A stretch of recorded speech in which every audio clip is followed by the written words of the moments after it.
Buenas. Veremos ahora el modelo de regresión lineal, que es uno de los modelos más conocidos, si no el más, para resolver problemas de regresión. Entonces, repasemos qué es un problema de regresión. Yo tengo acá un conjunto de datos en donde para cada persona conozco la cantidad de horas que estudió y la nota que se sacó en un examen. Entonces, mi objetivo va a ser poder predecir para un nuevo alumno que, por ejemplo, estudió 20 horas, cuál va a ser su nota. Acá podemos visualizar este conjunto de datos, ¿no? Donde cada uno de estos puntitos corresponde a una fila del conjunto de datos. Y, por ejemplo, tenemos acá a alguien que estudió 2 horas y se sacó un 1. Y acá tenemos a alguien que estudió 13 horas y sacó un 5. Y bueno, acá no estoy mostrando todos los datos, pero tenemos hasta gente que estudió 40 horas y se sacó un 10.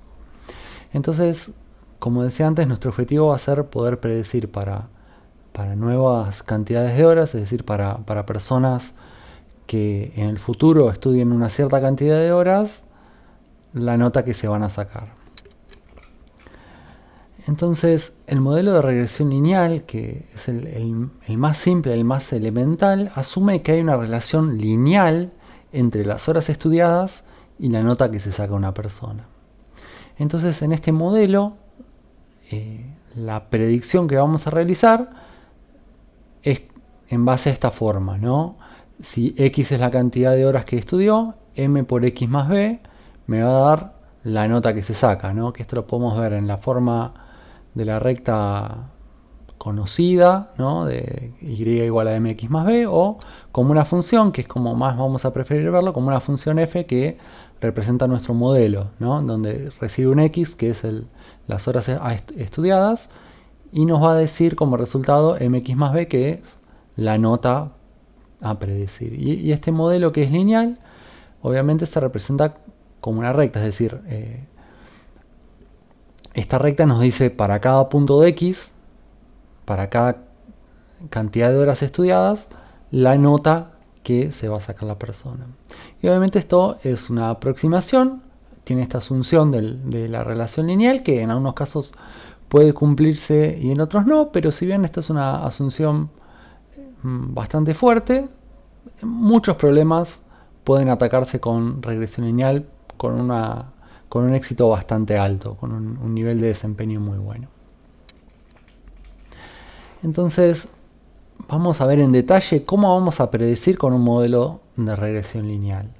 Si tenemos una persona,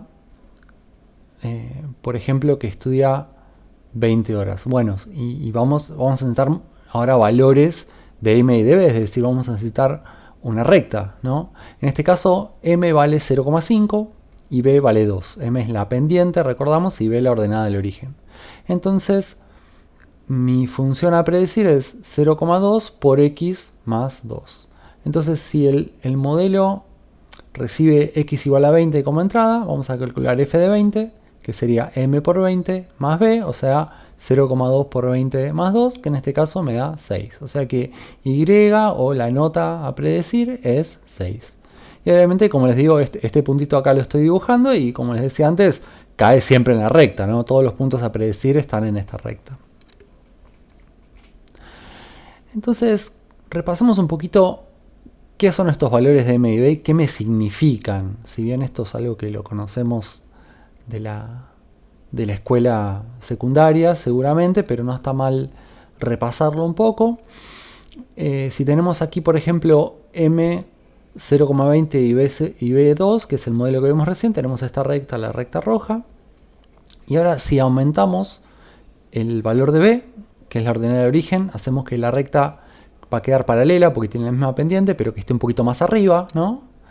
Y si en lugar de aumentar el valor de b, aumentamos el valor de m, que es la pendiente, vemos acá esta recta azul que empieza en el mismo lugar respecto del eje y, pero sube más rápido, es decir, es una pendiente más fuerte, ¿sí? Y esto quiere decir de que sería como un examen más difícil, ¿no? Porque, perdón, más fácil, ¿no? Porque a medida que, o sea, para la misma cantidad de horas estudiadas me saco una mejor nota. Y por último tenemos aquí una recta que tiene una pendiente negativa y empieza con b igual a 8, en donde vemos que acá pasaría a ser un examen muy extraño, en donde cuanto más estudio, peor nota me saco, ¿no? Con lo cual en este caso por ahí no sería una buena asunción, ¿no? Para este tipo de problema, pero vemos obviamente que para los datos esta no es una recta muy buena, ¿no? Y entonces acá vamos a ver que M y B son lo que le vamos a llamar como parámetros de este modelo, ¿sí? Es decir, si bien la regresión lineal es un modelo, los parámetros me indican un caso particular de la regresión lineal, es decir, hay una familia de modelos de regresión lineal y si yo tengo un valor particular de M y B, tengo un modelo en particular de regresión lineal. Entonces, cada uno de estos parámetros M y B me van a definir una función específica y cada uno de estos es un modelo distinto, ¿no? Como decía, de la misma familia de modelos de regresión lineal. Entonces, yo tengo todas estas rectas y ya vemos que la violeta no es tan buena, ¿no? Y vemos por ahí que la roja parece que es la mejor y después tenemos la amarilla y la verde o verde azul que parece que pueden andar o no está claro si son mejores o peores. Entonces necesitamos un criterio objetivo para poder elegir M y B, ¿no? Para poder elegir estos valores. Además pensemos que en este caso estamos viendo regresión lineal con una sola dimensión, pero si aumentamos la cantidad de dimensiones no vamos a poder hacer este dibujito hermoso y decidir visualmente cuál es la mejor recta. Entonces, ¿qué necesitamos? Necesitamos una función que nos pueda puntuar cada M y cada B. O cada par de M y B.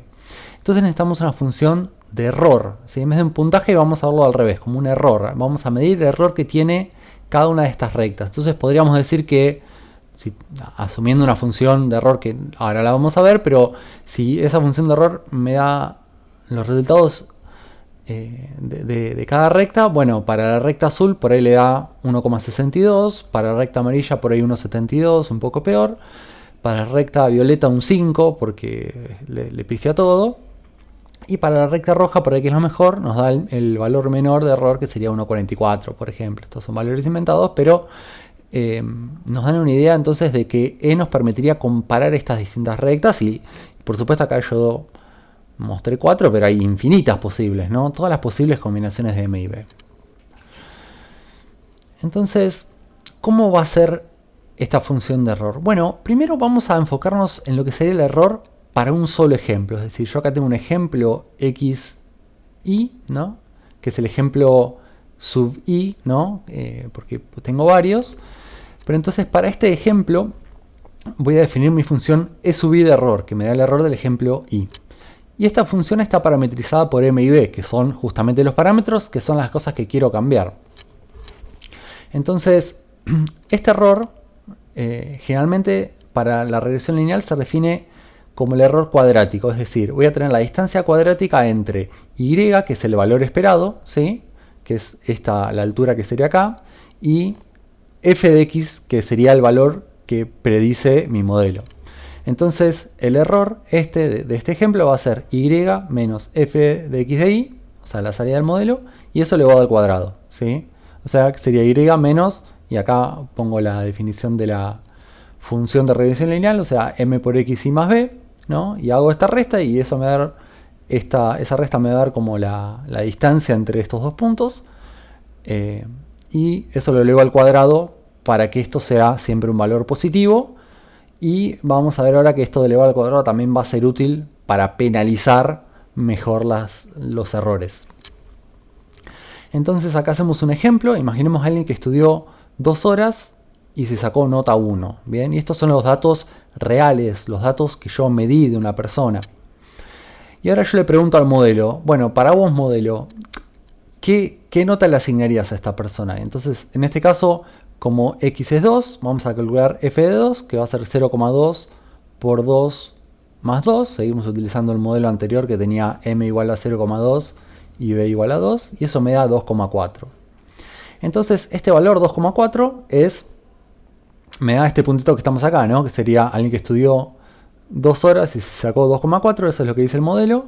Y alguien que estudió 2 horas y se sacó 1 es lo que me dicen los datos. Entonces esta diferencia, que es 1,4, ¿no? Entre 1 y 2,4, es la que me indica el error, ¿no? Pero nosotros vamos a hacer esta resta que me da un valor negativo, que esto lo podría invertir, ¿no? Es lo mismo, en realidad se podría definir al revés, pero bueno, me da un valor negativo, pero eso no importa, porque yo lo voy a elevar al cuadrado y el 1,4 o el menos 1,4 al cuadrado me da 1,96. Entonces no importa cómo defina esto, siempre el error que me va a dar es 1,96. Entonces podemos decir que el error del ejemplo I, que tenía estos datos, es 1,96. ¿Y cómo puedo usar esto entonces para definir el error con todos los datos?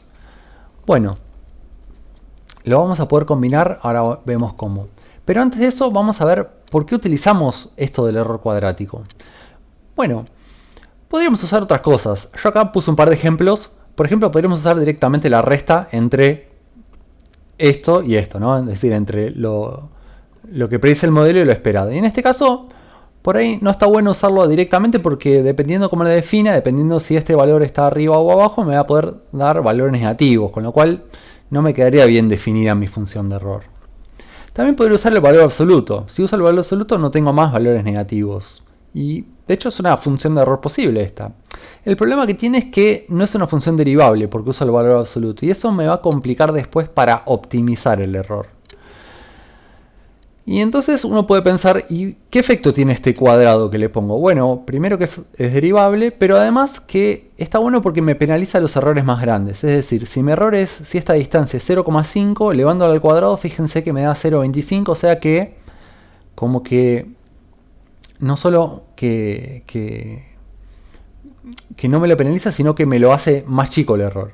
Si el error fuese 1, elevándolo al cuadrado, me da 1 igual, o sea que ahí no hace nada. Y si el error es 5, en este caso, me lo elevo al cuadrado y me da un valor 25. O sea que cada vez que esta distancia entre lo esperado y lo predicho es más grande, a medida que eso es más grande, esta función de error cuadrática me lo penaliza más. ¿Bien? Entonces uno podría decir, y bueno, ¿y por qué no usamos a la cuarta? Entonces lo penalizamos mucho más, ¿no? Bueno, es posible, es una función posible elevar a la cuarta esta diferencia, o elevar a la sexta, o por qué no a la décima o a la veinteava, pero generalmente no se utiliza porque penalizaría demasiado mi error y además por cuestiones numéricas. O sea, cuando usamos esto con muchos datos, elevar cosas a la cuarta generalmente tiene una complejidad computacional mayor. Así que lo más estándar es usar el error cuadrático.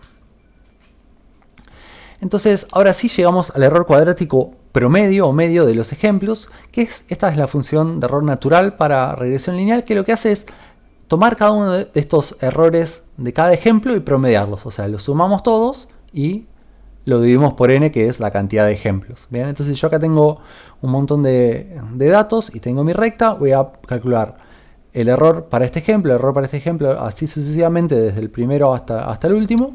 Voy a sumarlos todos y lo divido por n. Entonces eso me da una noción de error promedio para todos los datos. ¿Por qué saco el error promedio? Y podría ser que todos los datos me den bien salvo uno, ¿no? Por ahí uno me da acá abajo y tiene mucho error. Pero bueno, al tomar el error promedio, yo sé que, bueno, si bien este me da por ahí muy mal, como el resto me da muy bien, el promedio me va a diluir, ¿no? los errores de algún dato que por ahí es un dato anómalo o outlier, y entonces de esa manera me ayuda a ignorarlo esto. Y además de esta manera puedo considerar a todos los ejemplos, no solamente definir el error en términos de uno, sino en términos de todos. Acá vamos a hacer entonces un ejemplo del cálculo de para un modelo de nuevo con m igual a 0,2 y b igual a 2 y estos 5 datos. Entonces puedo armar acá una tabla en donde tengo el valor que saca el modelo para cada uno de los datos en base a la cantidad de horas de estudio, o sea, la variable x. Luego puedo calcular la diferencia entre lo esperado y lo que me dice el modelo. Y finalmente puedo calcular el error cuadrático de cada uno de estos ejemplos. Entonces, por ejemplo, tengo acá alguien que estudió 2 horas. Entonces, de nuevo, hacemos la cuentita esta de que 2,4 es lo que predice el modelo. 1,4 es la diferencia entre lo que predice el modelo y lo esperado, y 1,96 sería el error cuadrático de este ejemplo, que este ya lo vimos, ¿no? Acá, por ejemplo, tengo un caso en donde si alguien estudió 10 horas, dice que la nota es 4 y justo los datos originalmente decían que también daba 4, entonces el error para este ejemplo va a ser 0, ¿sí? Entonces el error cuadrático también va a ser 0. Y puedo tener otro ejemplo en donde alguien estudió 14 horas, entonces su valor, lo que va a decir el modelo va a ser que se va a sacar un 4,8 y cuando vaya a la realidad se sacó un 5, entonces 4 menos 8 menos 5 me da menos 0,2 y si eso lo elevo al cuadrado me da 0,04, que es un valor de error bastante chico. Bien, así sucesivamente lo hago con los 5 ejemplos y acá entonces sostengo en esta columna los errores de cada ejemplo. Si estos errores, como les decía, los sumo todos y luego lo divido por 5, que es la cantidad de errores, obtengo el error promedio, que en este caso me da 0,6. Es decir que para este conjunto de datos y para este conjunto de parámetros, para los valores m y b, el error va a ser este. Y si yo cambiara los valores de m y b, cambiaría acá seguramente mi error. Por ahí mejora, por ahí empeora. Y generalmente es importante ver que el error cuadrático lo vemos siempre como una función de los parámetros y no de los ejemplos. ¿Por qué? Porque nosotros los ejemplos, si bien son los valores de x e y, son lo que estamos acostumbrados a cambiar, estos ejemplos siempre están fijos. Uno obtiene un conjunto de datos y esos datos no cambian, ¿no? Pero lo que sí nosotros podemos cambiar, porque estamos comparando modelos para buscar el mejor, es el valor de los parámetros. Entonces, en este caso tenemos los datos originales y acá yo dibujé 3 rectas distintas, cada una con b igual a 0. Para ser simple, asumimos que b es 0 en los 3 casos y distintos valores de m. Entonces, el error cuadrático me va a permitir comparar estas 3 rectas, ¿sí? Acá vemos a simple vista que la roja es la mejor y la amarilla y la azul parecen ser un poco peores o bastante peores.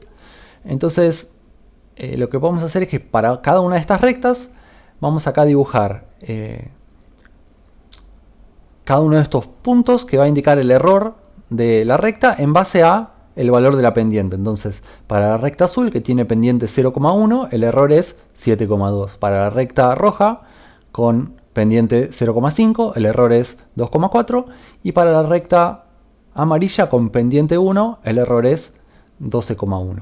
Y en este caso dibujamos solamente 3 puntitos, pero si empezamos a dibujar más puntitos y empezamos a medir todas las rectas posibles con b igual a 0, vamos a ver que se forma una parábola, ¿sí? La función del error tiene una forma de parábola. Entonces eso me va a ayudar a tener una intuición de que va a haber un punto que va a ser el mínimo, una recta que va a ser la mejor, ¿sí? Que va a ser la que tenga el menor error, que puede ser que sea 0 el error, que sea perfecto, pero lo más probable es que no. En este caso, como verán, es imposible que pase una recta por todos los puntos, así que el error nunca va a ser 0. Pero entonces, en resumen, mi función de error e m, b me permite puntuar las distintas rectas, ¿sí? Entonces, para resumir el tema, la regresión lineal asume que hay una relación lineal entre la variable x y la variable y de mis datos, ¿sí? Y entonces la forma de la función predictiva, la función para predecir una nota de una persona que estudia una cantidad de horas, de una persona que va a rendir el examen y queremos predecir cuánto se va a sacar, es m por x más b. Este es el modelo más simple de regresión que existe y, como les decía, esto es aproximado, o sea, no va a dar siempre una predicción perfecta, probablemente casi nunca, pero sirve en muchos casos. Tiene 2 parámetros, m que es la pendiente, b que es la ordenada del origen, y la función de error cuadrático medio me saca el promedio del error de cada ejemplo, e sub i, y cada uno de estos errores es un error cuadrático, y de esta manera voy a poder elegir los valores óptimos de m y de b.